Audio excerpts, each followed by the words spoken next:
It's our turn, episode number 105, Board Games for Better Brains.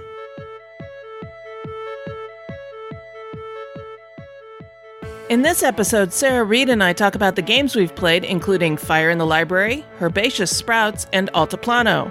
And then we discuss how gaming helps your mental health. Sarah McGill from Espionage Party talks about what a LARP is and is not.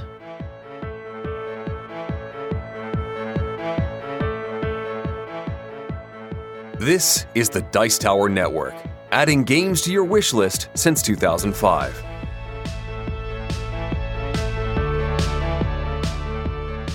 Hosting for this episode is generously provided by our fantastic supporters on Patreon.com. If you'd like to help us out by pledging $1 per month or more, please visit patreon.com/OurTurnPodcast. Every dollar helps us to keep this show going strong. Hi, and welcome back to Our Turn. I'm Cathy Ford. And I'm Sarah Reed. Hi, Sarah. How's it going? It's moving right along. Yeah. Been busy lately, but able to play some games. Gotta keep the games coming to the table. You gotta keep playing. Yep. Gotta keep being a player, right? Something like that. What is it? You either play or you get played? I don't know. All right. Well, this was terrible. Let's go ahead and move on. I agree. All right. So we usually start by talking about what we have been able to get played lately. Yes. So what have you gotten to the table? I have gotten Fire in the Library to the table. Me too. So this is exciting. I'm glad we're both able to talk about it on the same episode. I really enjoy Fire in the Library because I also got to play test it, so I got to help. Oh, did you really? Yeah, it was a lot of fun.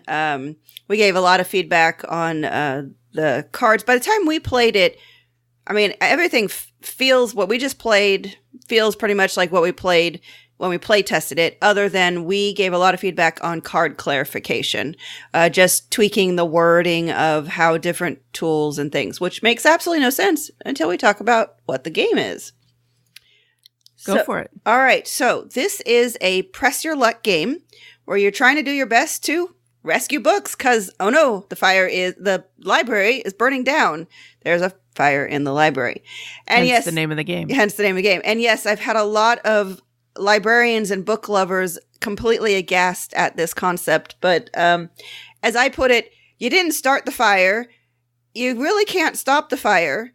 But you're trying to rescue as many books as possible. So it's still a positive thing out of a negative situation. Right. And I think one of the things that inspired this was the fire at the Library of Alexandria. Exactly. Which, there's a lot of us are still mad about that. Well, it's not like we really wanted to lose the world's knowledge all the way back then. It's kind of not a good thing. I mean, can you imagine had that library continued on to the present day? How much more advanced we would be. I know I can't even comprehend it because we just lost way too much there. Yeah. So anyway, getting back to this game, which was fun. I thought it was a lot of fun. Yeah. I mean, all you do is you play it in rounds. And I really like the variable turn order. And this was something that I really liked when we were playtesting. So there's different cards that have the player turn order. The thing is, the earlier the turn order, the more likely you're going to bust in this game because there's 5 spaces on every card. But the number of risky spaces, which are indicated by a fire icon, there are more of them earlier on because you get to go first, which generally is an advantage to go first. Whereas if you go later on, there's less risk, there's less fire that you have to encounter. And so when you are drafting these turn order cards, you go by whoever is farthest behind, which is also a brilliant catch-up mechanic. Whenever you tie turn order choices with whoever's in the back of the pack, so to speak, it gives those players a chance to feel like they can come back, which is always good. You know what? We did that wrong. We kept saying, "Oh, you're in the lead. You get to pick." No. It's whoever's in the back that gets to pick. Yeah. Oh, that makes more sense. Because, once I got out into the lead, Mark had a real hard time catching up. Right. And that's exactly the trouble is you don't want to keep the leader in the lead. You want to make sure everyone has a chance, especially because there's so much randomness in the game. You need everyone to have an opportunity to, catch up. Okay. I like it. We'll play it differently next time. That's a good idea. That's good. Okay. I'm glad we're having this discussion. Me too. So the thing that I love about this is that if you get to pick first, and let's say you're playing a 4-player game, there are 4 cards. You could just go for first if you wanted to, and then you'd get in, ahead of being able to do things. The problem is as more fire is going to get added to the bag, as the library cards start burning down, more fire is revealed because the fire grows. You add more red cubes to the bag, so the risk of drawing a red cube, which I'm also getting things out of order. Anyways, what I'm trying to say is on the turn order cards, you might not always want to go for first. You might want to go for third or fourth or whatever because you might have more safer spaces. The meat of the game is you're drawing cubes from a bag. And there are different colors of cubes. The red ones are the fire. That's bad. You don't want to pull that out because it spreads potentially. But then there's different colors of books. There's 4 different colors of books and they correspond to the 4 sections of the library. I know there's like history and war is one. War and science. Science is one, and is it arts or folk tales? Folk tales. So these different sections of a library, and so what you want to do is rescue the books. Obviously, not spread the fire. So when you pull out a cube, you put it on your first spot. If it's a book, if you end up successfully ending your turn without causing fire to spread, you will score points for that book depending on the value of the book according to the card for that section of the library. The library is made up of 4 stacks of cards that when you put them all together in a 2x2 grid, it forms a picture of the library. And when a section burns, you're going to take the top card off and the next one down will show more fire and the points will change. They will increase in value the more rare the books become because more of them have burnt down. Now, if you draw a fire and you're putting it on a safe spot, the one that does not show the fire, you're okay when you pull the first red cube.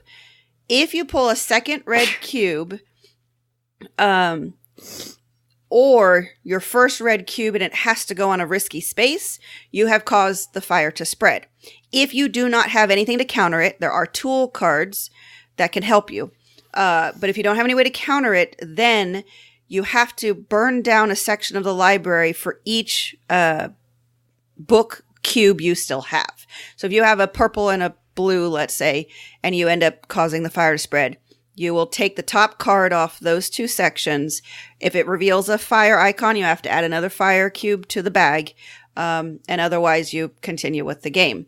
And so everyone's trying to, push your luck is like, do I draw another cube? And, these type of things. And then you've got tools that can help you. If you stop in safe spaces, you can choose to gain a tool. Of course, you haven't rescued that many books, so you might still be behind, but then the tools are also a catch-up mechanism. Right. If you're in the lead, you don't get to choose a new tool. Right.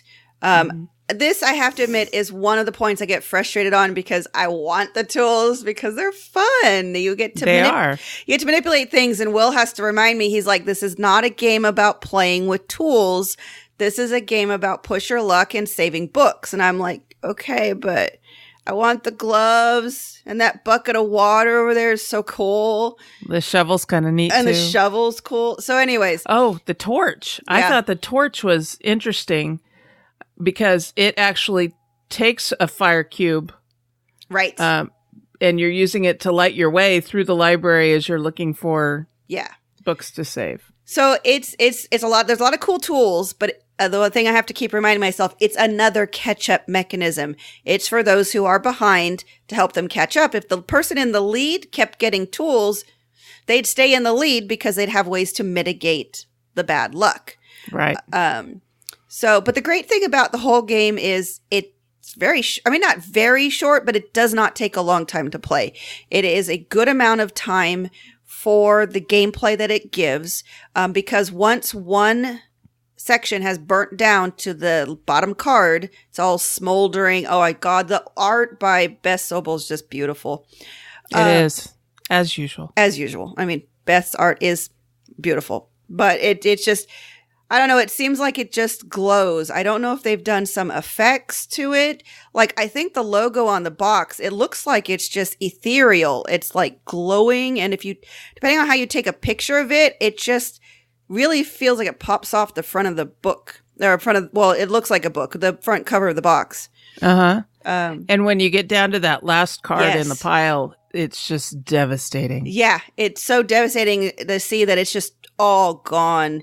So when that happens, the game ends at the end of that person's turn, and whoever's in the lead, whoever saved the most books, is the winner. And it's just elegant and it's fun. I can't wait to teach it to friends. I'm even contemplating taking it to work. Not that I think it's too complicated for them. It's just sometimes when the tools add a lot of complexity.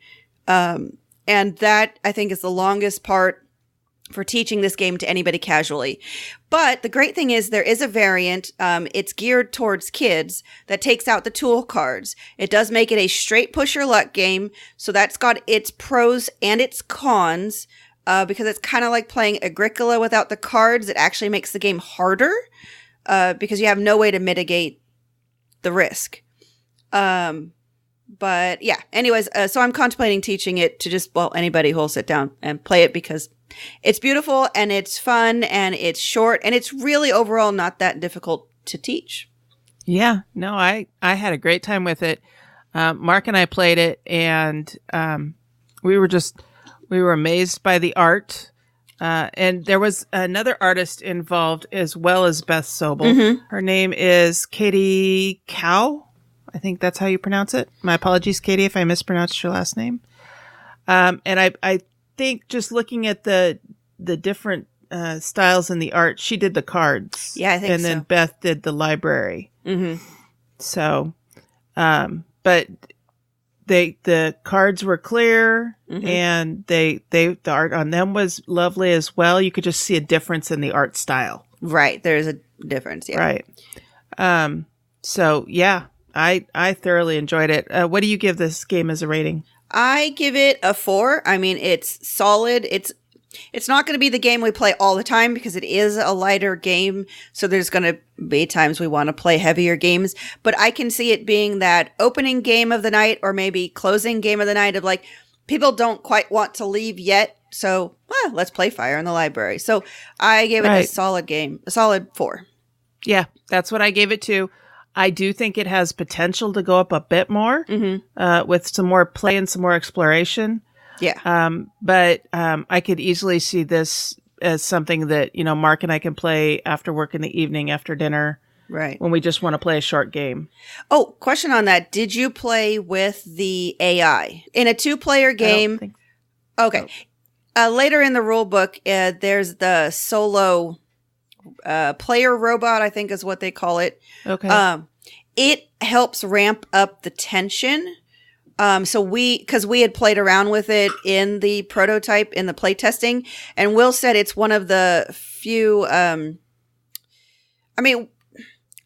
an AI in a 2-player game is, sometimes not fun, mm-hmm. but this is one of those that works very seamlessly. Mm-hmm. There's additional icons on the cards, little banners at the top, and then little icons to the right, I think, of the name. And it's let's see, I'm trying to remember how it works. So you flip that card over, and the top banners are the sections of the library that burned down. And then the icons on the title are how it scores. So the cool thing is it vies for those turn order cards because it goes on the score track. And so if it's lowest in the score, it takes the first card, the first turn order card. Whenever it's turn to take a turn order card, it will take the highest card value. So it just adds an additional tension. You don't include the AI when you're scoring at the end, which is great because otherwise I would have lost to the AI, which kind of sucks. But I think it really adds a lot of good tension for a 2-player game. So next time I recommend trying that. I don't remember. Okay. It's later in the book or the rules. Yeah, we didn't. We just played a straight game. Yeah, it works perfectly fine. I just found that. Go ahead. I just found that it added a bit more tension. Okay, we'll give that a try. Okay. All right. So we both put that down as our first game to talk about. I thought that was funny. All right. And we should say it was published by Weird Giraffe Games. Yep. The awesome Carla. So very excited to see that one out. She has asked me if I'd like to have Tony back on the show, and I will, of course, tell her yes, because he's fun to talk to. And I think we forgot to say both the designers' names was Tony Miller and John Prather. Prather? Now I feel bad. Sorry, John. I'm sorry, John. I do not know how to pronounce your last name. I just realized that. Okay. Well, you can berate me on Twitter or something later. At Eurogamergirl. Yes, at Eurogamergirl. And be like, damn it, you don't know how to say my last name. And I'm like, oh, sorry. But you guys designed a great game, so thank you. Thank you. All right. So, why don't I do, since you did most of the description there, why don't I do the next game and then we'll do yours. All right. Sounds good. All right. So, the other game that I got to the table recently this weekend is Altiplano. Ooh, nice. And that is a worker placement game designed by Rainer Stockhausen and published by Renegade Game Studios. And in this game, you are Incan villagers in the high Andes, and at least one of you is an alpaca farmer.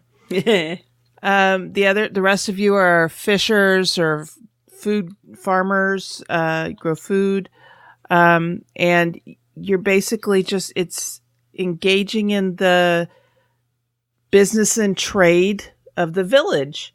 You're trying to you move your meeple around to different areas of the village to try and get resources, and you can turn those resources into other resources, which you can then either sell for money or you can put in your storehouse for points at the end of the game.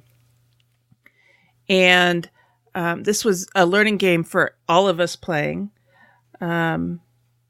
except for Mike. Mike had played it once, now that I think about it. And Mike is a big fan of Orleans, which this is sort of a sequel to or successor, I guess. Successor from, yeah. I've never played Orleans. So I had no clue. But I really enjoyed this game. My initial rating was 4.5. No, because I really haven't been able to stop thinking about it. And I would really like to get it to the table again. So I think I have to give it a 5 if I keep going back to it and thinking about it over and over again. The art is great. It has a first player marker that is a 3D alpaca. Yeah, that is so cute. That you move around. I have to add a little bit of glue to it so the legs stop falling off. Yeah. But it was really cute. And it stores in the box assembled. Oh, so, nice. Yeah, that is great. And the components are spot on. Good quality components.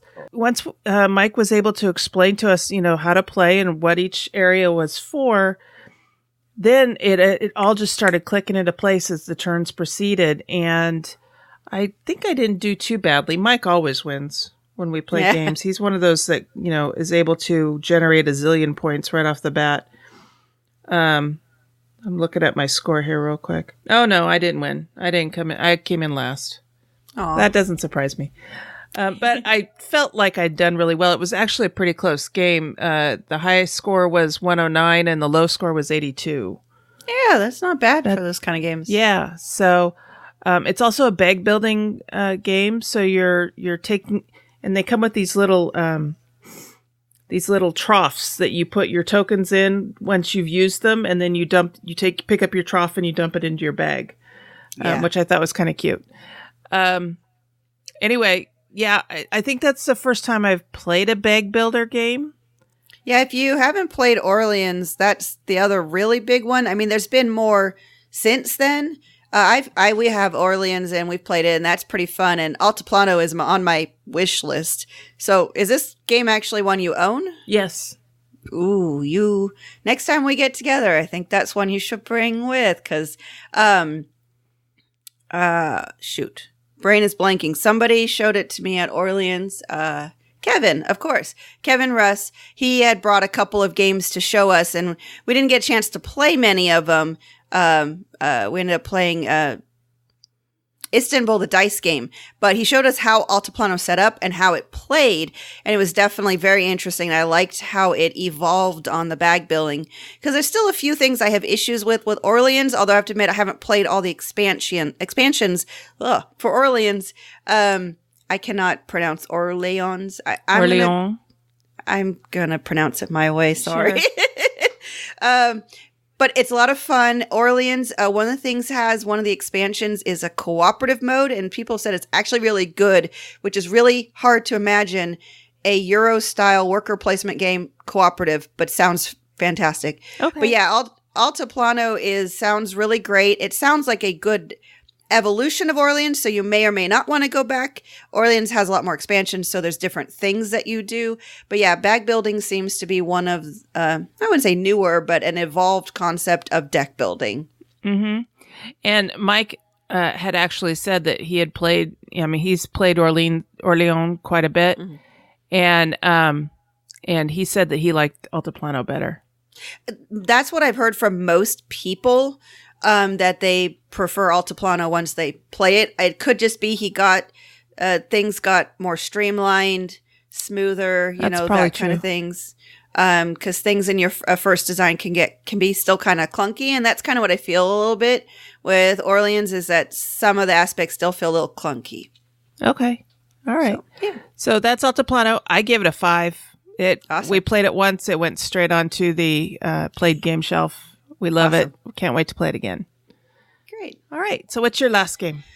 Herbaceous Sprouts, which several years ago, I don't remember exactly when, Herbaceous came out, which is a game of planting herbs. And I love the card game, the original card game. I will have to still say I still prefer the original card game just because it is so smooth and it's so easy to teach. Herbaceous Sprouts adds more complexity. I wouldn't say it's complex at all, but it adds more complexity. So there's a few more concepts to wrap your brain around and shift differently. So it might be a little difficult for people going from Herbaceous Sprouts from Herbaceous to Herbaceous Sprouts if they're on the more casual level. But if you're anything above a casual level, you'll have no problem. So the cool thing about Herbaceous Sprouts is it's a dice version.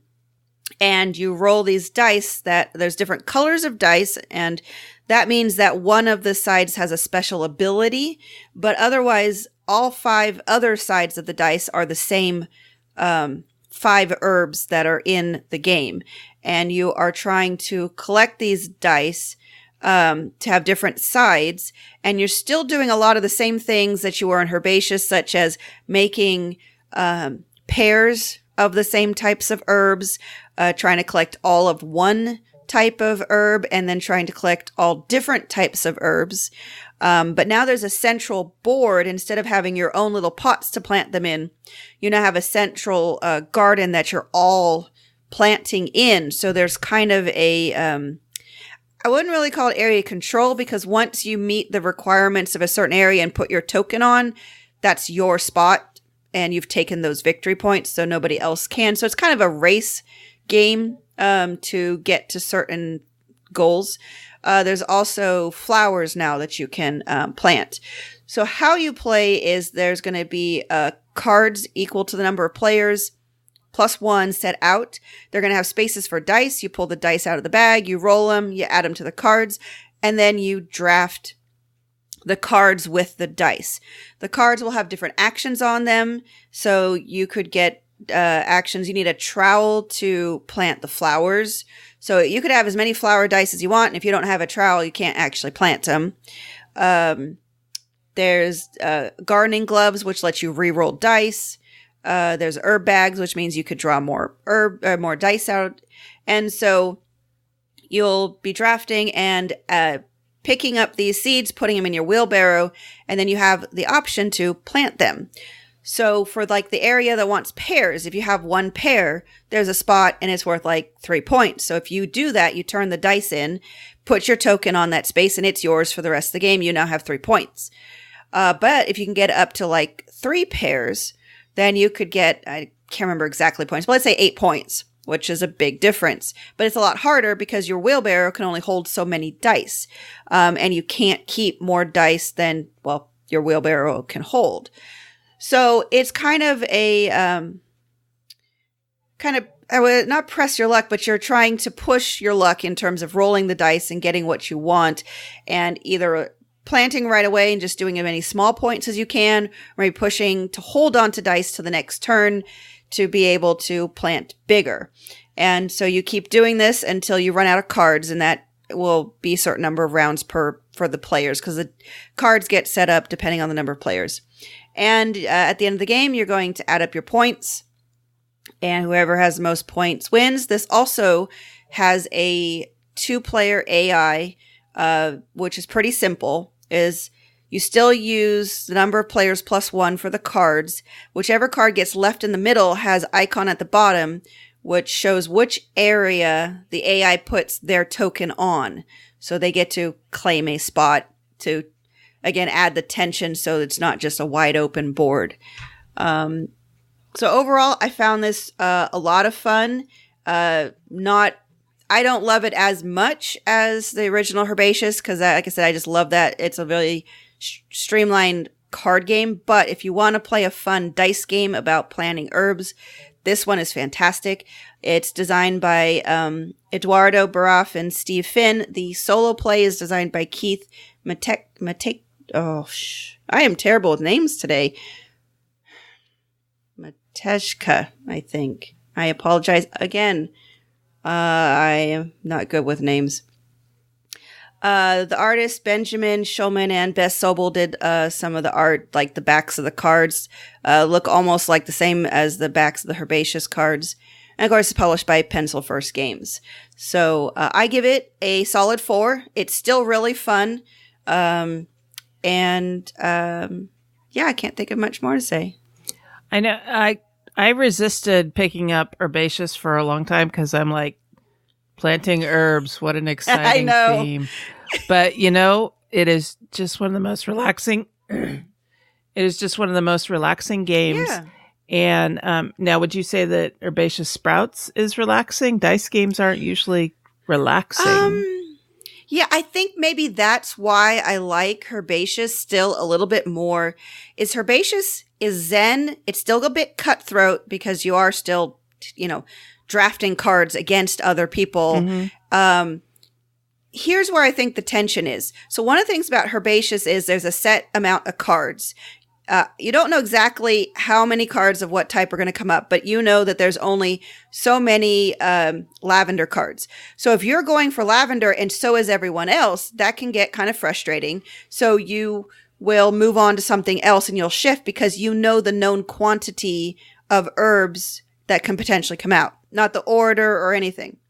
The thing about dice, the good and the bad is you never know what's going to roll. Right.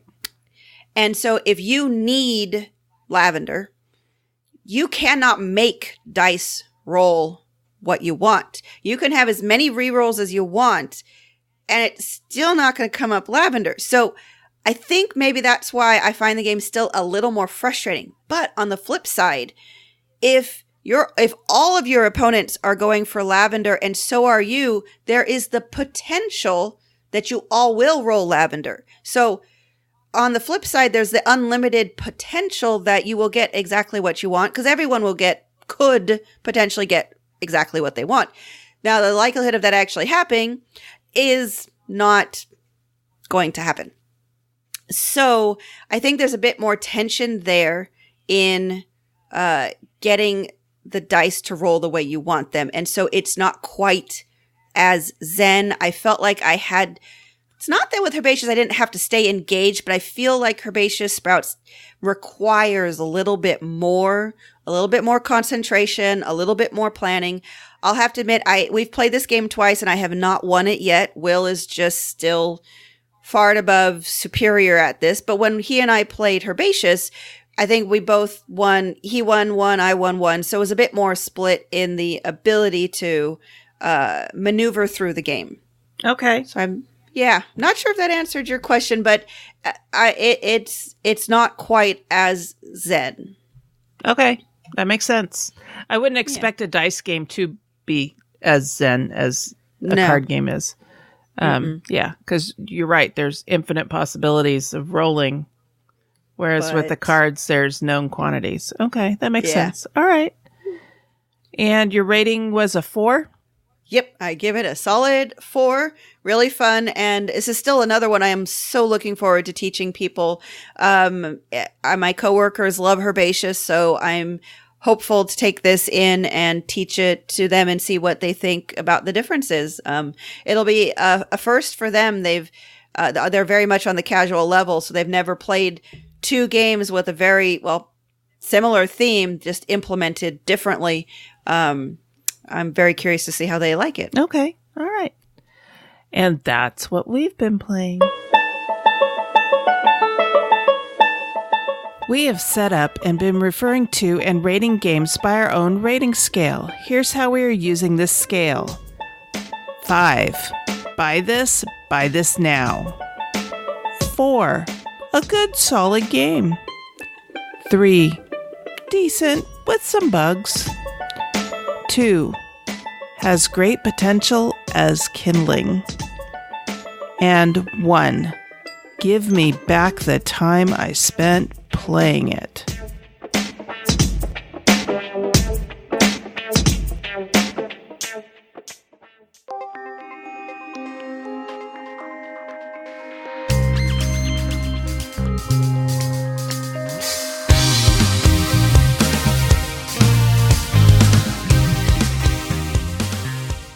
Hello and greetings! My name is Sarah and I'm a co-owner of Espionage Party, which is a LARPing company, and I'm here to tell you all about LARP.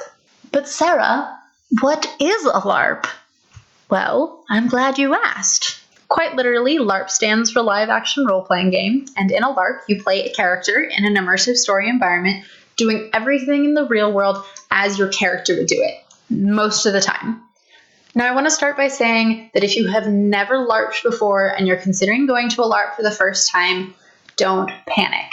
Yes, it is scary to go to a new event and be expected to inhabit a whole character in the real world, especially if it's something that you haven't done before. But it's okay. Most of the time, LARPs are set up to welcome in new players, and the GM will be there to help you. They might even have characters who are built for new players. And I'm here to tell you the basics. Now, it is possible that you've already heard of a LARP if you've heard of Murder Mysteries. Murder Mysteries are probably the most commonly known parlor LARP, although they differ from most other LARPs, mostly in regards to structure. Murder Mysteries are structured pretty heavily around finding the murderer. It might even be the case that you get information about your character or things your character knows over the course of the evening, such that clues and other information about the murderer comes out slowly, such that the murderer is discovered in a timely fashion and not too quickly. That's not how most LARPs work. All LARPs and the characters in those LARPs will have objectives, relationships, very possibly secrets, although not necessarily, just like you would find in a murder mystery. But the story is much more free-flowing, and any number of endings can be reached in any number of ways. Usually there's no single ending that the players are attempting to reach, as you would find in a murder mystery, although certain LARPs are much more structured in terms of what happens over the course of the evening. But even in those more structured LARPs, the focus is generally on the character's agency. You as the character get to decide who you're going to talk to, when you're going to talk to them, what you're going to say, what bench you're going to take in terms of if your character is going to be sultry or aggressive or friendly or what have you. That's part of what's so cool about LARPs. Even if you are handed a character profile, you have a lot of opportunity to decide how that character is going to act and what that character is going to do. You do have a GM like you would have in an RPG, but they're more moderating. They're making sure that any mechanics get followed. They're there to answer your questions, but they're not going to tell you what to do. They won't tell you what you're seeing and what's happening like they would in an RPG. You are there in the real world and you get to do whatever you want, and that's pretty amazing. You might also know about the Society for Creative Anachronism. Some people say that the SCA is a LARP. I would say it is LARP adjacent, but not a LARP proper. I'm talking specifically about combat in the SCA and the large-scale battles that take place during their 2-week camping event called Penzig. There's not much in the way of story when it comes to combat in the SCA, other than the fact that there are 2 warring sides and people fight in costume, or garb as they call it, with the sort of weapons that you would find in a combat-based LARP. So there are 2 types of LARPs, parlor LARPs and buffer LARPs. Murder mysteries are more exemplative of parlor LARPs, and the SCA is more exemplative of buffer LARPs. Buffer LARPs generally focus more on combat. All the players have weapons which are made out of foam or latex or some other soft material, so the players can go to town hitting each other without causing any serious injury. Generally, if you find a local group, they will have some extra loaner weapons that you can use when you first join. But if you want to do anything long-term, or if you're planning on going to a convention, you're definitely going to want to make your own buffer weapons. Sometimes it can be as simple as wrapping a plastic pipe in latex or foam, but ultimately you're going to want to check with the group you're fighting with because they will have their own rules and regulations. Buffer weapons tend to be more function than fashion, but there's some really cool looking buffer weapons out there online. The really fancy and elaborate weapons that you see cosplayers with at convention, those are not generally buffer weapons. Those are things you can't actually fight with. It would be unsafe. So the crafting and look and style of cosplayer weapons is not generally where you want to start when it comes to making your own buffer weapons. Now, the combat does take place within some kind of story, like dungeon crawling adventures or warring kingdoms or something like that. Buffer LARPs can be one-shot or a long-running campaign. Either way, they tend to be an all-day or an all-weekend affair. Although if you're at a convention that is more just combat-based, it might end up being shorter. They tend to be much longer than parlor LARPs, which are usually in the range of 2 to 5 hours. Although if you are doing a paid LARP at a large-scale location, it might be several days or a full weekend. Parlor LARPs tend to focus more on story and character interactions, which is not to say that parlor LARPs don't have combat and buffer LARPs don't have story. Both of them have both. It's just a matter of which they focus on more. In both buffer LARPs and parlor LARPs, players spend that time pursuing their goals, talking to other characters, and generally having a lot of fun. Buffer LARPs, you tend to pursue those goals more by killing other people. Parlor LARPs, you tend to do that more by talking to people, gathering information, getting secrets, things like that. Generally, LARPs are meant to be more immersive and real. That's what makes them stand out from role-playing games or board games where characters don't actually act out what they do, and a lot of time is dedicated to exposition. But in LARPs, certain things still need to be imagined. You're not actually going to kill anyone in a buffer LARP, and in a parlor LARP that involves sex, you're not actually going to have sex.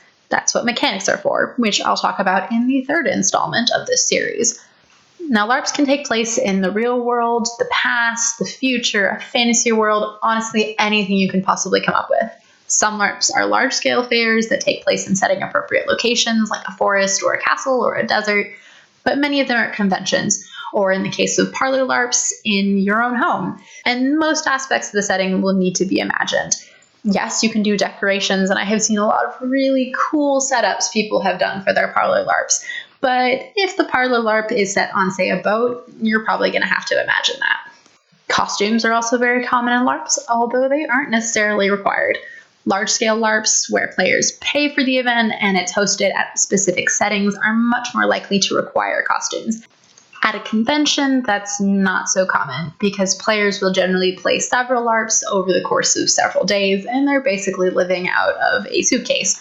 But if you love costumes, you can usually contact the GM in advance to get some tips on what kind of costumes you might bring for your character.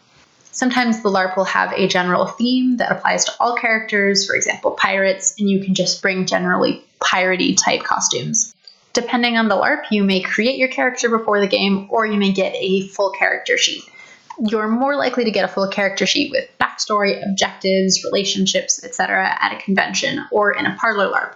In long-running boffer campaigns, you'll probably create your own character like you would in D&D or any other role-playing game. At a convention, GMs may ask you to fill out a questionnaire beforehand so they can cast all the characters in advance, or they may cast the characters on the spot based on who shows up and what players are interested in doing.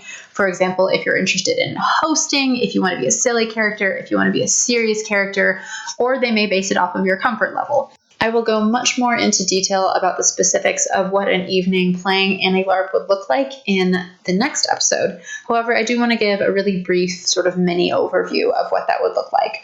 So if you're playing a parlor LARP, you will probably be handed a character sheet, which will have your backstory, your relationships, and your objectives. It might also have some additional flares like clues or secrets or abilities or other such things like that. The GM will give a little bit of a rundown of what the setting is like, what's going on here, any special mechanics you need to know. There might be something that kicks off the event, like a planned speech or a song or whatever. It depends very much on what the LARP is.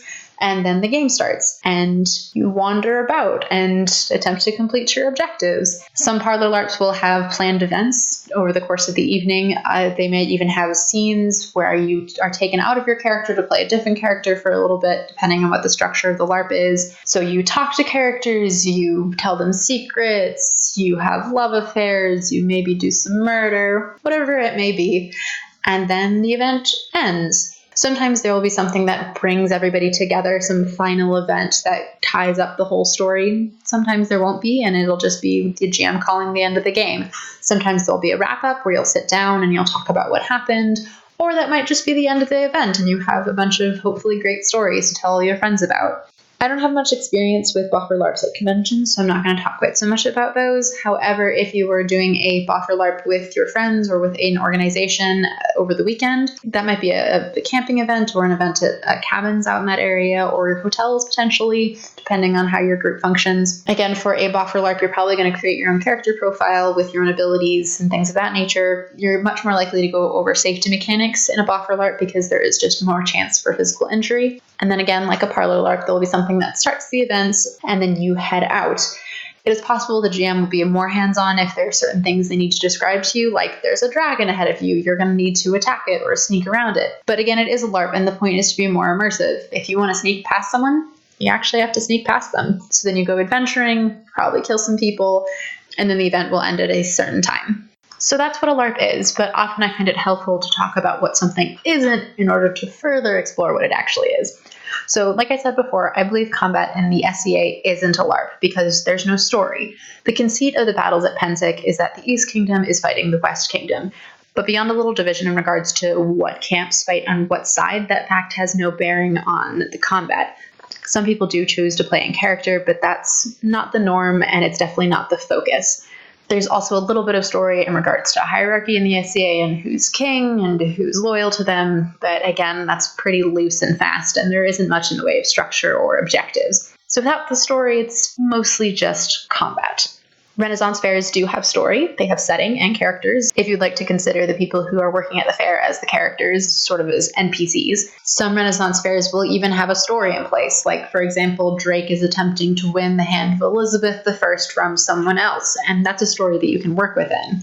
But there's no motivation and no structure and no oversight from a GM. You could certainly show up in character, and you might even be able to get small quests or tasks from the characters, but that is all generated by you. There's no game structure in place to create any sort of arc or overlying motivation. There's also a game produced by Bully Pulpit Games called Fiasco, which is almost but not quite a LARP. It kind of stands in this gray area between RPG and LARP. So how the game works is that players, generally 4 to 6, sit around a table and they create characters within a setting and act out specific scenes. Dialogue is delivered as you would in real life, or in this case in a LARP, without exposition or rolling dice or any kind of mechanics or outside force getting in the way. One of the other things that makes LARP and Fiasco similar is the opportunity for misinterpretation. While you certainly can misinterpret people's motivations in an RPG, it's less common because your character motivations tend to be delivered in exposition and you tend to state what you're intending to do before you actually do it. In Fiasco and in a LARP, you sit down with the character and you talk to them. You don't tell them what your motivations are, and you don't know what their motivations are. You have to interpret what they mean and what they think, and whether they're going to betray you, or if they're going to help you, or if they're in love with you, entirely based off the things they say and their facial expressions. In Fiasco, some actions might even be done in-game, like touching someone's hand or shooting an imaginary gun. However, this still isn't a LARP because you are sitting around a table. Any large actions like moving locations or running from someone or even going upstairs has to be delivered in exposition. Fiasco is also broken up into specific scenes. And while LARPs can be broken up in that way, where they are structured around specific scenes, that does tend to reduce the flow of the story a little bit, and it's not a very popular option. In Fiasco, there's also a little bit of exposition given in between the scenes, which is not really a thing in LARPs, even if it is scene-based. And finally, all the players see the same thing in Fiasco. In a LARP, everyone is running around doing their own thing, even if you're in a small space or a single room. There are parts of the story you're bound to miss. You will miss whole plot lines, whole parts of the battles. Things will happen in secret in other rooms. There will be all kinds of things that you will have no idea about by the time the end of the story, especially if it's a really large LARP, like you would find with a paid LARP that's set in a large location. Part of what makes LARP so unique is everyone has their own special story that is going to be a little bit different from everyone else's. While it can be pretty nerve-wracking to do a LARP you know nothing about, especially if you've never LARPed before, most of them are set up to welcome new players. If at a convention the GM isn't going to explain the rules or expects the players to already know the system, it should say that on the event. So don't worry, go out there and have fun. Thanks for listening, everyone. I will be talking about 4 segments on LARP. I talked about the more cut and dry of what a LARP is today. Next time, I'll give you in-depth examples, walking you through the specifics of what an evening playing a LARP as a specific character might look like. The Dice Tower Network is a proud supporter of the Jack Vassell Memorial Fund. The board gaming community is kind and generous, and this fund was created to provide financial assistance to members of the board gaming community in their time of need. To find out how you can help the fund continue to help others, please visit jackvassell.org/donate. Thank you for your support.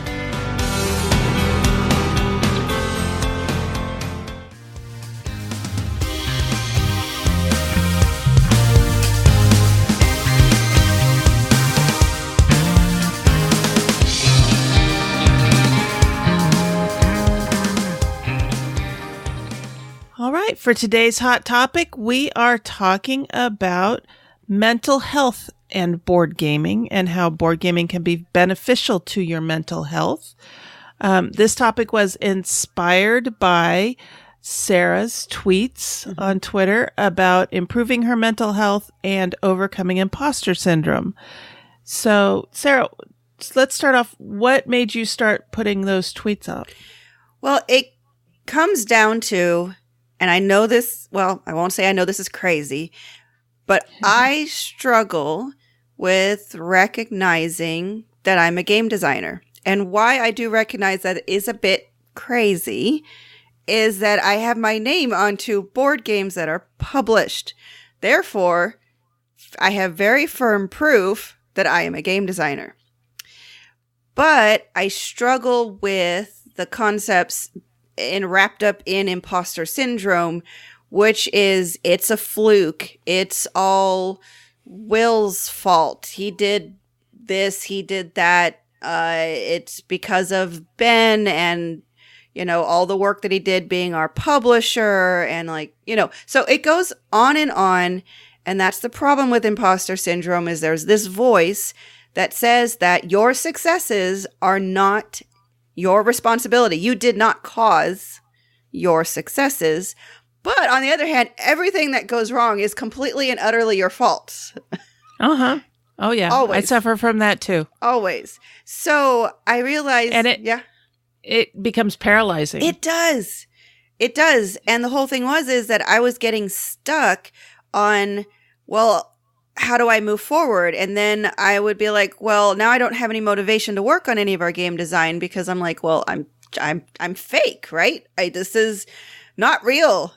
And so I realized that I know how habits work. And because I've dealt with depression caused by my chronic pain, and one thing I do to to combat my depression is to do daily gratefuls. And so every day I wake up and I'm grateful for something. It may be the hardest thing to do to think about something positive. But if you start thinking about positive things, you start seeing more positive things. Therefore, you start experiencing more positivity in your life. The thing is, you have to do these things daily or regularly. I mean, if you miss a day, that's fine too. But if you start doing things, like they said, it takes 21 days to form a habit.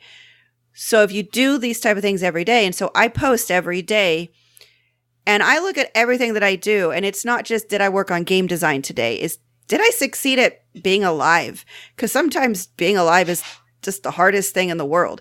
And so I post. No kidding. Yeah. I'm like, this morning, I really did not want to get out of bed. Could I just sleep through today? Because that would be a lot easier. But that's not how you live. It's how things fall apart. So to combat that, it's what did I do yesterday that was successful?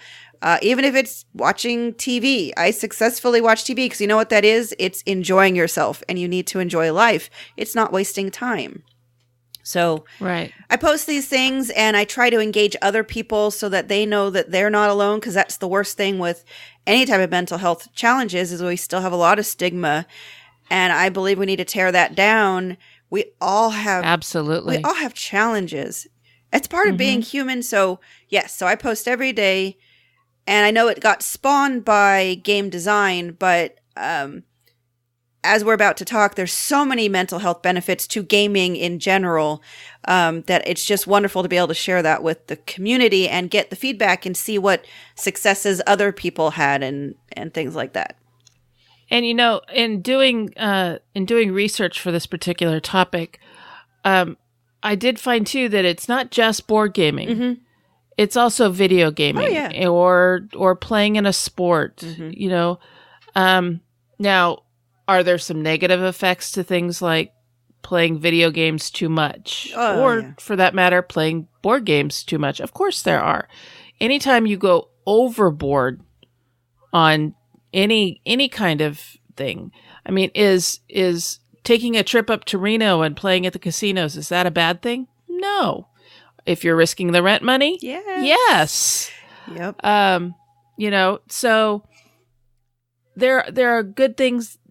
There are always good things to pleasurable activities until you take it too far. Right. Moderation is always the key to everything in life.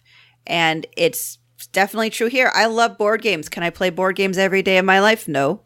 Do I want to? Do you wish you could? Yeah. Who doesn't? But again, it's moderation, because we need to eat, we need to sleep, we need to have a roof over our head. So that means being responsible. It's awfully hard to haul your board game collection around in a bicycle cart. Yes. Yeah. So, all right. So what is a benefit of board gaming that you have found? Let's start with, I don't know if this is the most obvious, but socialization. Definitely. I have just met so many wonderful people. My relationships with people have strengthened. I have had some negative experiences. You always will. But on the other hand, I will point out it broke up negative relationships. And I hate to say it, but that's a good thing. If you find through playing a game that you are not compatible with somebody else for whatever reason, maybe it is time to end that relationship regardless of when it has been good. If things are not going well now, then maybe that's not the best person to have in your life. But on the other hand, I've met you, Cathy, through board games. Yep. I wouldn't be doing this podcast if I hadn't met you. Mark and I met over a board game. Yeah. So, and actually we met, well, I won't say, I encountered Mark's character through a LARP, and I met Mark over a board game. There you go. But yeah, I mean, and you get to role-playing games, you get to express yourself. I mean, I think board games in some sense can allow you to express yourself. But you get to meet other cool people and share a common activity. I don't want to call it activity, but you get to do something together, and it brings you it brings you closer. And I mean, like my coworkers, I get to play every Friday. I have been told numerous times that the fact that we get together at Friday at lunch is what makes them get up and go to work on Friday, because otherwise they'd much rather stay at home. And so, I mean, so it's something that you can look forward to, which anytime there's something that's positive that makes you feel better and something to look forward to, and especially when it's interacting with other people, I think is really cool. Absolutely. One that I could relate to quite a bit. I mean, I don't personally have any kids. You don't have any kids. No. But we all know that I love playing games with my nieces. Yes. And in particular right now, because Nicole is far away. Yeah. I love playing games with Nicole, but she's far away. But I love playing games with Walker Lynn, who is now 4. Wow. And so it's just, I keep being able to bring a little more complex games. And board games help with children's cognitive and social development. Oh, definitely. When I was teaching Walker Lynn how to play my First Orchard, she would take a turn and then she'd go to take another turn. And I'd say, no, it's my turn now. And she'd look at me and go, why? And I said, because that's what you do in games. You take turns. One person goes and then another person goes. And you have to wait till your turn comes back around. Oh, okay. Yeah.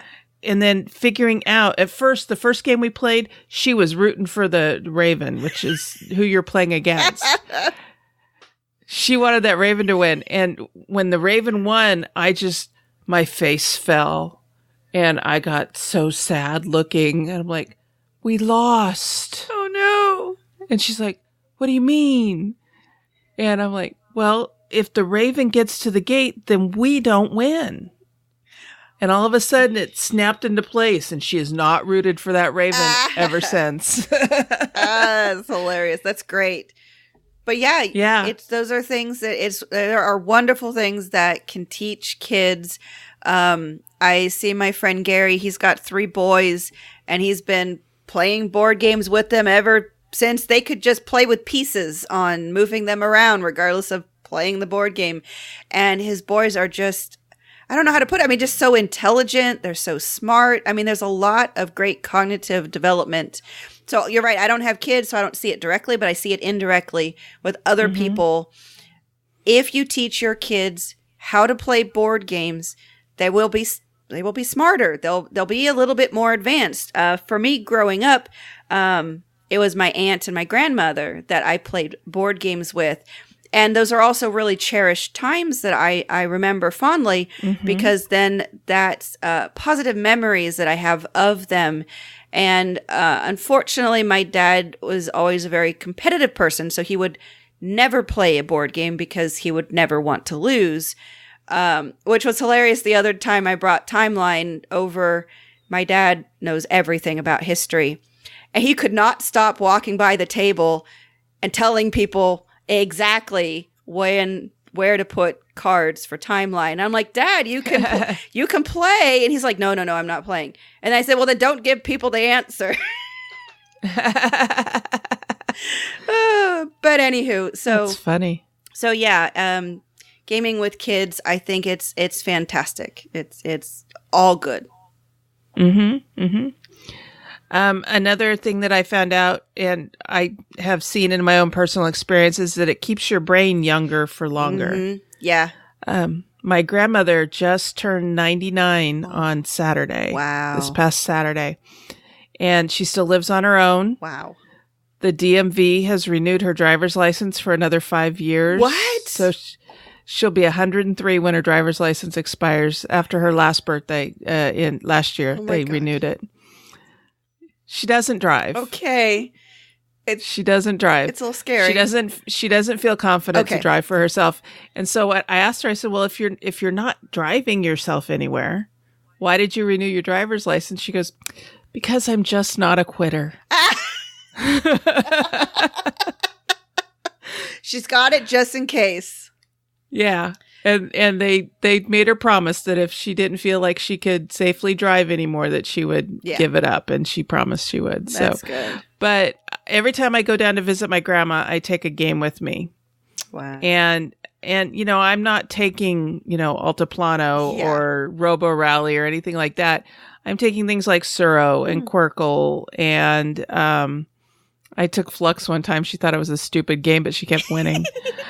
So I've introduced her to these games that she hasn't ever seen before, right. And she's like, "Oh, I'm not smart enough to pick this up," and then she beats me. Every single time. And that's because whether she admits it or not, she is a lifelong gamer. Until her mobility issues came up and she kind of got restricted, she would go play bridge every Sunday. Oh, yeah. With a group of friends. And she's taught me how to play canasta, and we've always played different kinds of games. And, so, it keeps your brain thinking and ticking over and considering possibilities. And it said that the more active your brain is, it reduces the risk of you coming down with dementia and Alzheimer's disease. And let me tell you, there's nothing wrong with my grandmother's brain. That's awesome. Yeah, I already have memory issues. Like I tell people, I have Swiss cheese for brains. It's not that there aren't, it's just like there's just holes missing. It's or my filing system is off. I don't know. But it's always been that way. But when I play games, and I mean, like my coworkers ask me, how do you remember the rules to all the games? And I'm like, okay, so I can't remember all the rules to all the games that I own. But I remember a lot of the rules, and there's a lot of games that I can just refresh myself by reading a few things and then dive right back in. And so these board games help me with my memory, and because it's a fun activity, so it's a positive experience, and that gets put into my brain and filed away appropriately so that I can find it again. And so, yeah, I feel like it improves my memory the more I play games, because I've got to remember how to play the game. Unlike, I will point out, some video games, I will have to say that one of the negative things that I've experienced with video games is it can make you dumber on learning new games. We have a friend who loves board games, but he will not sit still through rules explanation because he's used to video games where you can jump right in and you start playing the game and it will teach you how to play the game while you're playing the game. And okay. Yeah, so there's some detriments to some of the more modern video games that kind of make you want to have this instant gratification of, okay, just play now, play now, play now. With board games, you do have to have that patience to sit. And if you're not a listener, fine, read the rule books. If you can't do it visually like that, you might need to watch a video. But there's different ways that you can learn the rules, but you have to go through that. Most games, you cannot just open it up and start playing. Right. So you've got to improve your memory on that. All right. Another item that I found about board games is that they help with family cohesion. Oh, yeah. One of the number one pieces of feedback I got, and I have gotten all through the years of doing the 10 by 10 challenge, is how much that challenge has brought families back together. I almost feel a little like Will Wheaton, because that's kind of what I saw Tabletop doing. When Tabletop was very popular and on the air, it was inspiring people to play board games at night with their family instead of just watching TV. Well, with my board game challenge, parents started getting their kids involved, or maybe it's a husband getting a wife involved, saying, hey, I want to do this challenge. I pick some games, you pick some games. Let's do this, and let's play once a week to get this game challenge done. And I know people who will do that with their kids too, and they're like, oh yeah, my 5-year-old picks some games and my 12-year-old picks some games, and we actually all play these games together. And it feels all the warm fuzzy feelings inside seeing that happen. And related to that too, because again, you and I don't have any kids, right? So sitting down for a family game night is not a thing in our households. But Geek and Sundry recently released an article about couples who play board games together release love hormones. Oh, yeah, I saw that. And apparently that's from a study at Baylor. Mm-hmm. So, that's really interesting that even just couples sitting down to play games, Yep. it influences your relationship. And Right. like you were saying earlier, if you're not having fun playing board games with your significant other, then maybe it's time to rethink that relationship. It's because possible. They're supposed to be fun, even when they're competitive. Right. Exactly. And that's true. Board games in general will strengthen your relationships. And if you're in an intimate relationship, then hopefully it's making it even stronger. I will also point out, going back to my coworkers, this is a little bit of a tangent.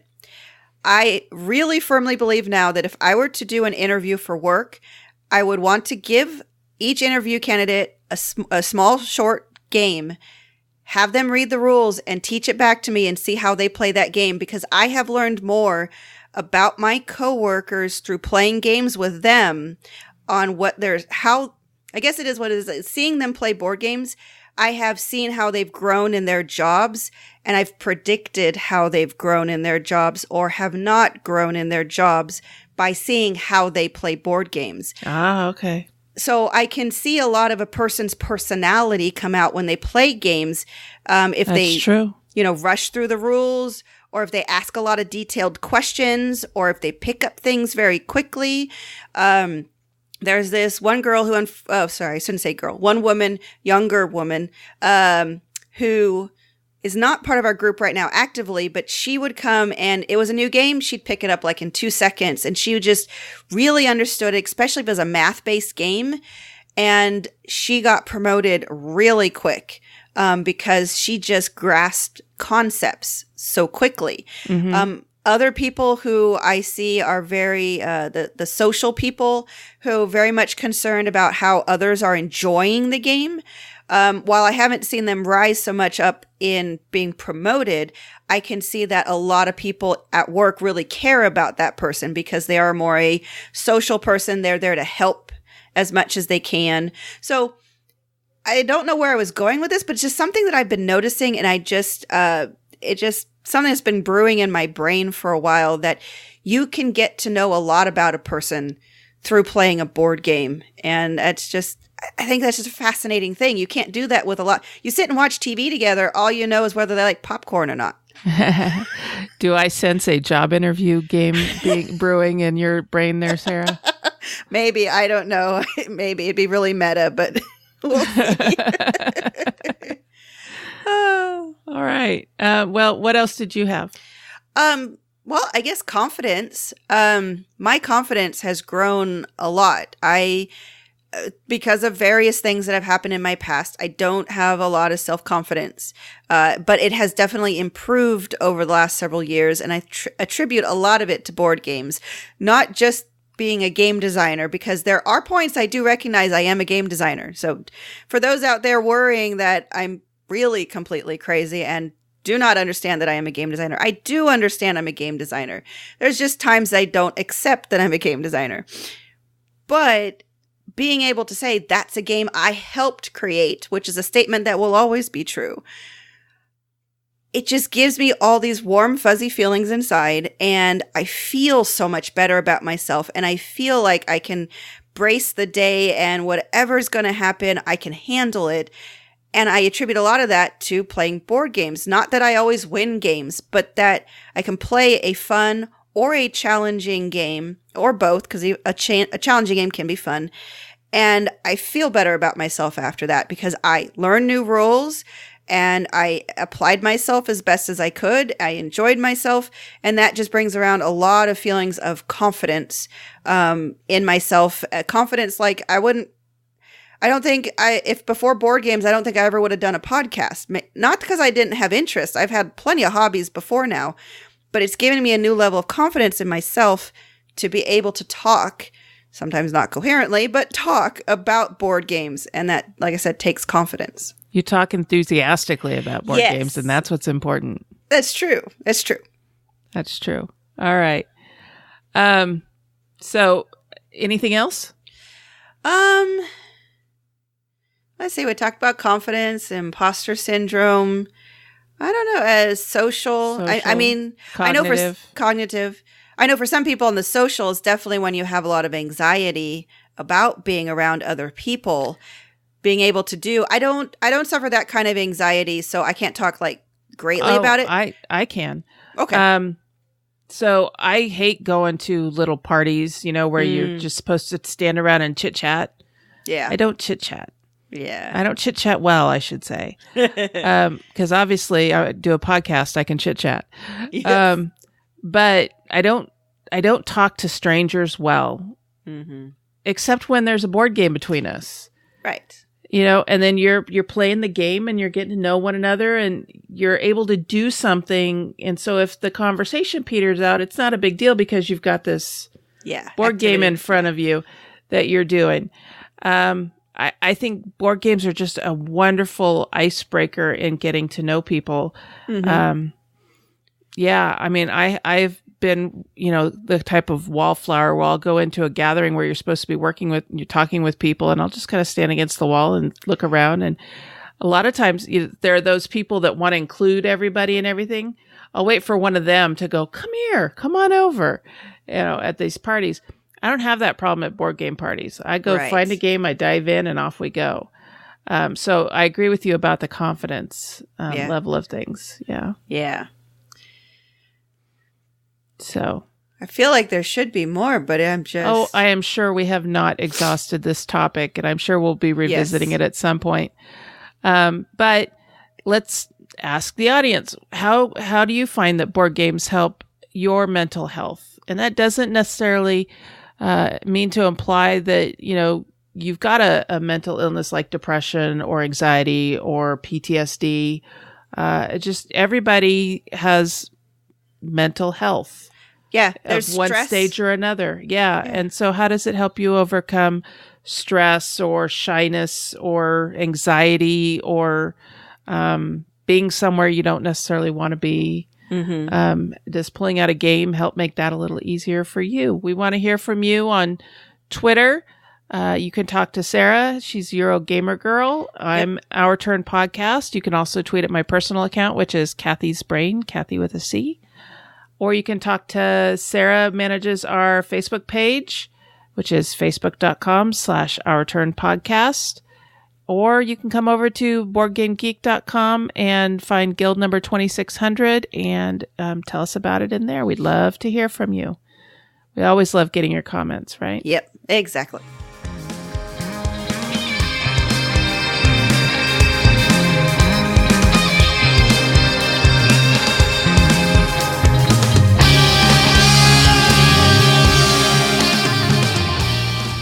So now we're getting to the part of the podcast where we're winding things down and looking ahead. Sarah, what have you got on your plate coming up?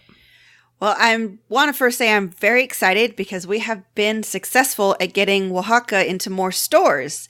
Oh, yay. Really cool. So we contacted Board Game Geek, so they have several copies. In fact, though, last I checked, they were only down to 7 left, and we, I think, set them a good 24.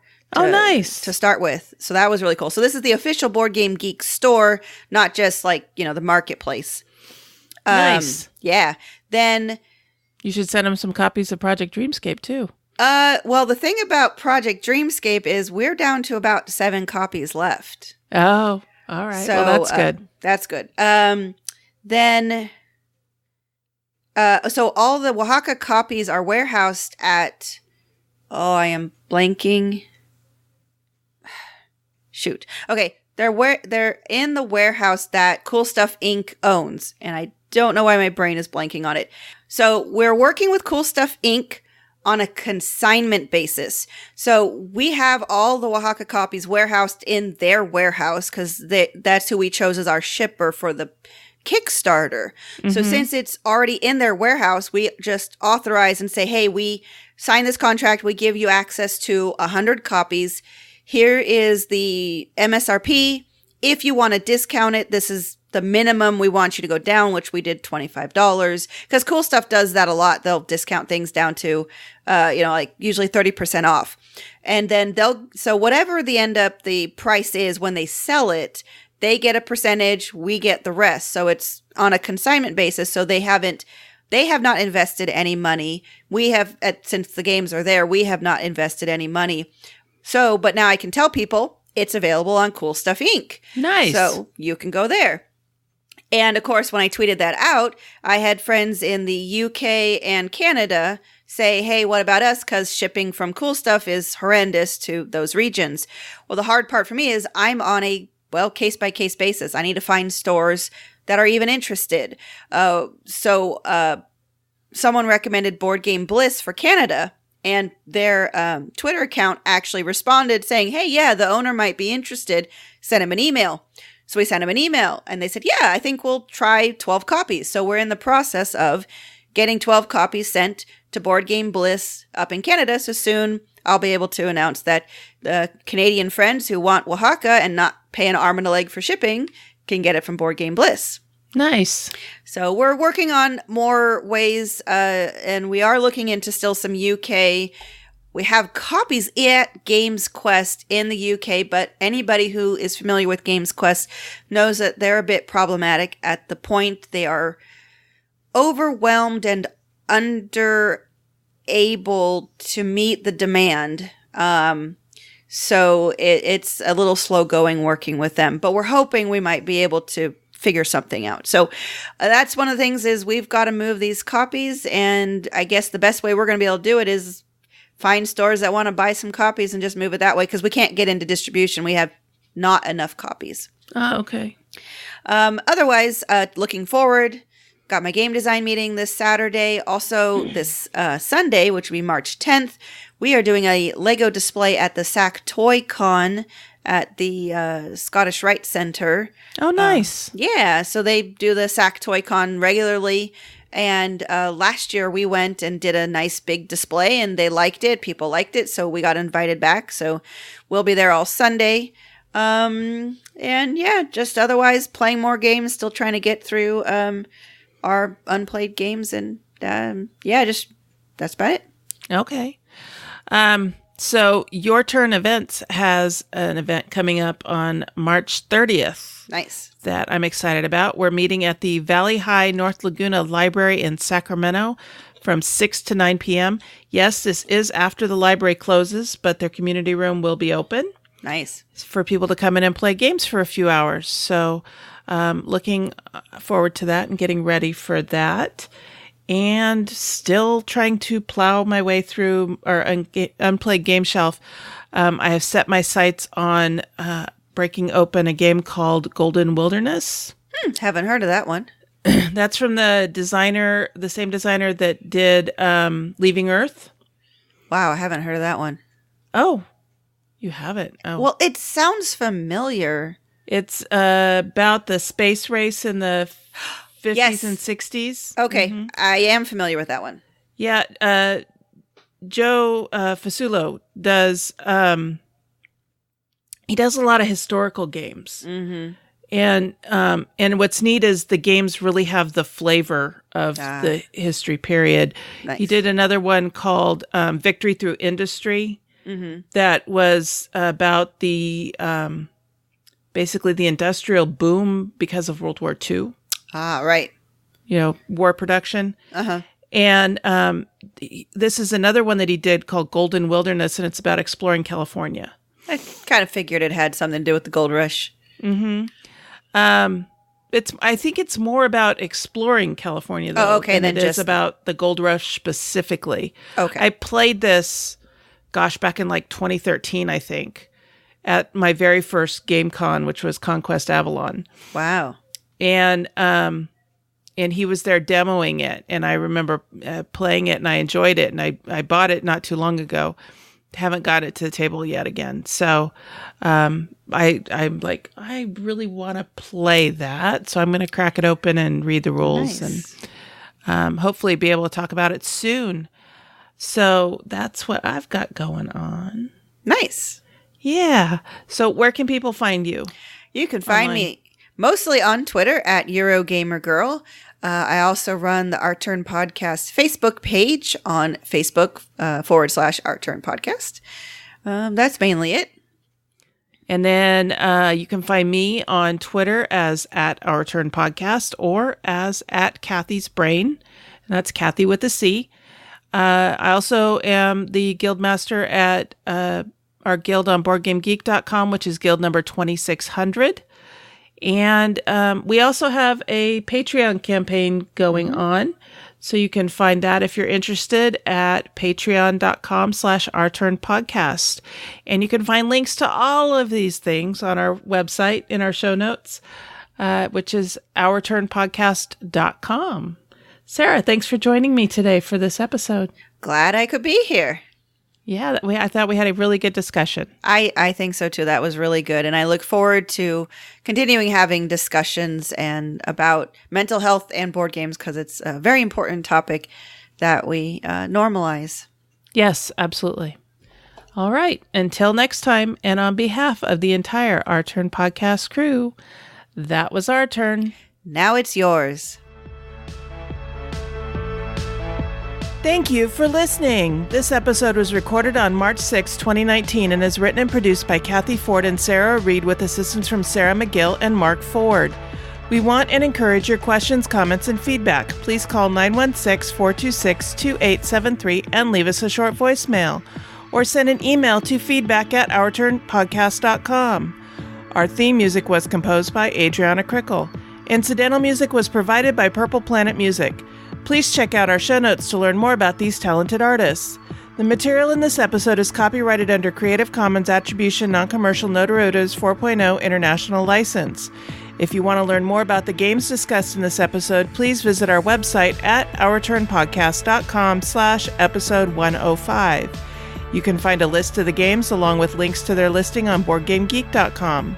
We are proud members of the Dice Tower Network. You can find out about other shows in the network like Meeple Overboard, Cardboard and Wine, or Solosaurus by going to dicetowernetwork.com. Thank you for your support. If you like what you heard, please tell your friends about us.